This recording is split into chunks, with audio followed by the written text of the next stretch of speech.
A última semana do ministério de Jesus antes da cruz foi decisiva. Quando ocorreram os eventos descritos nos capítulos 11 a 16 de Marcos. Nos primeiros 10 capítulos do seu Evangelho, Marcos descreve o ministério de Jesus na Galileia e na Judéia. Mas agora, a partir do capítulo 11, ele começa a descrever as 6 grandes controvérsias que ocorreram entre Jesus e os líderes judeus naquela semana. Ocorreram em Jerusalém, quando eles procuraram confrontar Jesus, confundi-lo, derrotá-lo. Estando em questões ali alguns pontos fundamentais com respeito à pessoa de Jesus e à sua autoridade, e que tem implicações práticas até hoje em nossa vida cristã. A lição dessa semana nos mostra o que leva uma pessoa a se opor a Jesus e o que leva alguém a resistir à obra do Espírito Santo de Deus. Como lidar com essa questão? A primeira controvérsia que ocorreu entre Jesus e os líderes judeus naquela semana foi já no primeiro dia da semana, quando da sua entrada triunfal em Jerusalém. Durante todo o seu ministério, Jesus evitou que o proclamassem rei, mesmo que publicassem que ele era o Messias. Pedia que não divulgassem muito a sua chegada no lugar.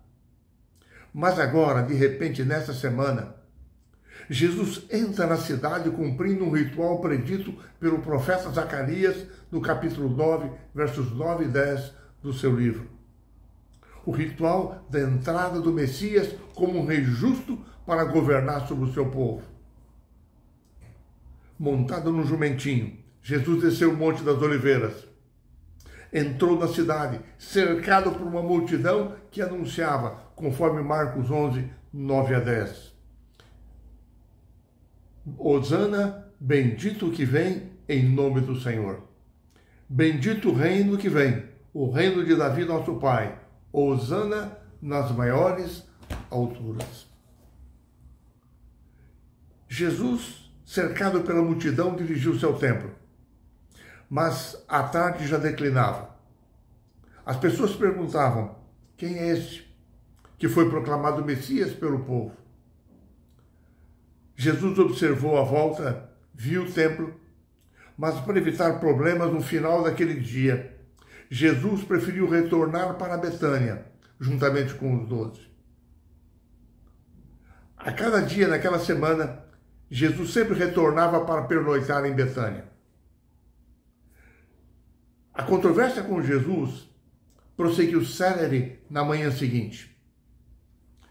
Quando, ao retornar de Betânia para Jerusalém, Jesus viu uma figueira à beira do caminho, na qual havia muitas folhas, apesar de não ser a época dos frutos. Na figueira, curiosamente, os frutos brotam primeiro que as folhas. Assim, quando Jesus viu que a figueira estava coberta de folhas, ela deveria apresentar, logicamente, também frutos. Como ela não possuía frutos, Jesus a amaldiçoou por ser infrutífera. Aquela figueira representava Israel. O Senhor havia plantado o seu povo naquele lugar, mas ele havia se tornado infrutífero. A vinha do Senhor não havia produzido os seus frutos. Por isso secar-se-ia, perderia o seu papel como povo de Deus. O ambiente se complicou quando Jesus, ao entrar no templo, viu cambistas trocando dinheiro dos judeus que vinham de diferentes partes do mundo para a festa da Páscoa. Jesus viu também vendedores vendendo nos animais pátios que eram usados no ritual dos sacrifícios. Numa ação ousada, enfrentando os líderes do templo, Jesus usou textos do Velho Testamento para mostrar que aquele templo era a casa de oração e que eles haviam tornado em covil de ladrões e salteadores. Jesus derrubou as mesas dos cambistas, expulsou os vendedores do templo e exigiu respeito àquele lugar. A figueira Israel havia sido amaldiçoada, mas o templo que representava Cristo havia sido purificado.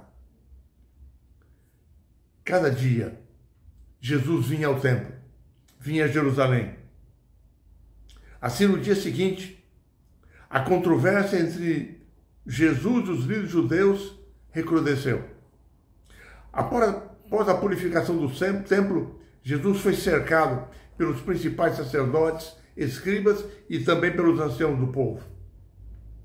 E eles perguntavam: com que autoridade fazes essas coisas? Eles procuravam motivo para prender Jesus. Se Jesus dissesse que a sua autoridade provinha do céu, o acusariam de blasfêmia. Se dissesse que a autoridade provinha dele mesmo, diriam: mas és apenas um mero carpinteiro, então não tens autoridade. Assim, Jesus usou de uma outra estratégia. Ele disse: eu vos direi, se vocês me responderem. O batismo de João Batista era do céu ou era dos homens? Se eles respondessem que o batismo de João Batista provinha do céu, Jesus lhes perguntaria: por que não creram nele?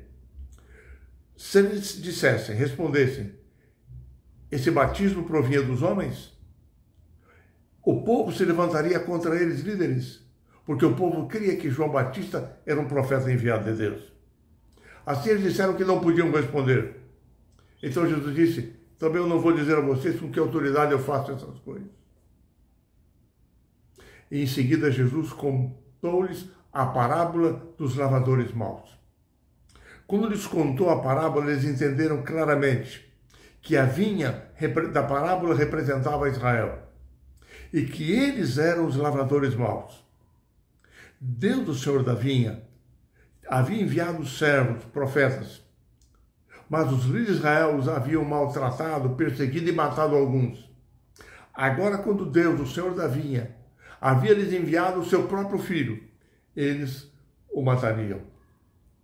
Assim, quando viesse o Senhor da vinha, eles seriam exterminados, e a obra do Senhor seria entregue a outros, seria entregue aos gentios, para que dessem continuidade à obra do Senhor. Aquele dia todo foi de permanente controvérsia. Quando os líderes de Israel se retiraram, usaram de uma estratégia. Eles enviaram alguns fariseus e herodianos que eram expertos em discussões, para verem se apanhavam Jesus em alguma palavra. E eles chegaram com uma pergunta: mestre, é lícito pagar tributo a César ou não? Se Jesus respondesse que não deviam pagar impostos, não pagar impostos naquela época era uma atitude declarada de rebelião contra Roma. Os judeus reacionários odiavam, entretanto, pagar impostos a Roma. Se Jesus dissesse que deviam pagar impostos, eles ficariam em dificuldade com os judeus. Assim, Jesus pediu que lhes trouxessem um denário. E no capítulo 12, versos 16 a 17, nós vemos o seguinte: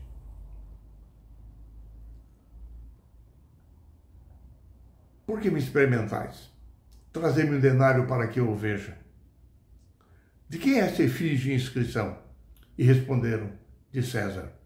E disse-lhes então Jesus: dai a César o que é de César, a Deus o que é de Deus. Jesus ofereceu-lhes uma profunda lição sobre a responsabilidade do cristão em relação ao governo civil. Deviam prestar apoio exigido pelo governo naquilo que não estivesse em oposição ao seu dever para com Deus. Primeiramente, deviam ser leais a Deus, mas porém deviam estar sujeitos às leis dos governos terrenos quando essas não se opusessem à lei de Deus. Como aqueles homens não obtiveram sucesso na questão dos impostos, eles também se retiraram. Mas eis que surge um terceiro grupo para contender com Jesus. Eram os saduceus.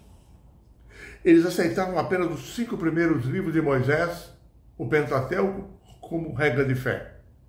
Não criam na ressurreição. E para tentar embaraçar Jesus, eles levantaram um quadro hipotético. Se uma mulher se casasse 7 vezes com 7 irmãos, para cumprir a legislação de herança familiar existente em Israel. Na ressurreição, ela seria esposa de qual deles? Mais uma vez, Jesus dissipou a controvérsia. Primeiro, ele reafirmou a doutrina da ressurreição.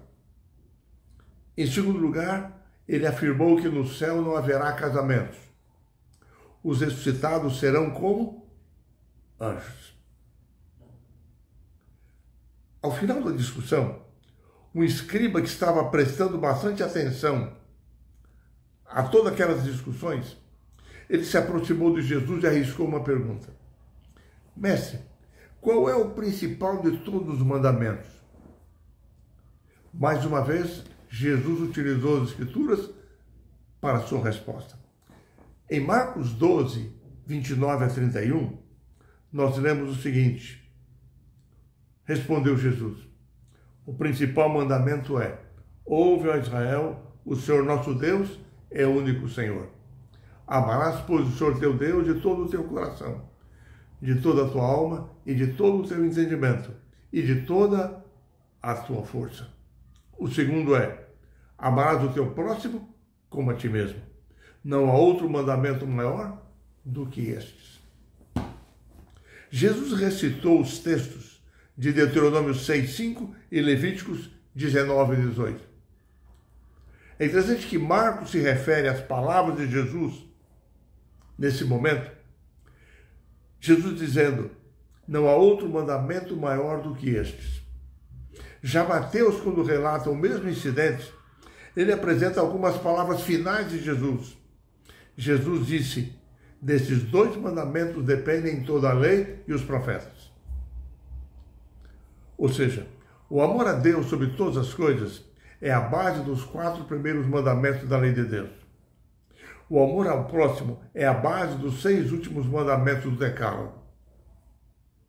Enfim, em todas essas controvérsias entre Jesus e os líderes judeus, através dos relatos que Marcos nos apresenta, nós percebemos, primeiro, toda a controvérsia se dissipa na presença de Jesus, mediante a sua atuação e os seus ensinos. Em segundo lugar, nós devemos buscar na Escritura a solução para toda e qualquer controvérsia. A Escritura responde a todas as nossas incompreensões, a todas as nossas dúvidas, a todas as nossas dificuldades, a todas as nossas diferenças. E em terceiro lugar, a mente de uma pessoa cheia de si mesma, do seu próprio entendimento, ela sempre encontrará motivo para dúvidas, para questionamentos, pretextos para não crer. Assim, nós devemos aproximar-nos de Jesus com confiança, abrirmos a sua palavra com humildade. E assim nós iremos encontrar paz para as nossas inquietações. Que as mensagens de Jesus, contidas no Evangelho de Marcos, acalmem o nosso coração, nos encham de confiança e fé e nos aproximemos cada dia mais e mais de Jesus e do seu santo reino.